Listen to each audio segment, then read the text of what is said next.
Okay, now if we want to use the for loop, but this time I want a counter here, okay? Well, how to do that? Well, actually there are a lot of ways, but using the range function is very popular and very easy way to do that. So for I n, and I will use the range function as this, okay? And from 2, so from 0 to 10, for example, okay? And then let's print I, okay? So for I in this range, and print I, and print the final I. Now let's check what will happen here.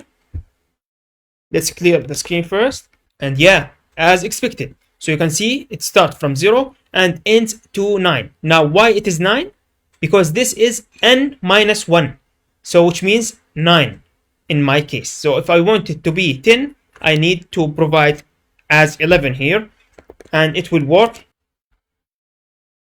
We are using a for loop with a range.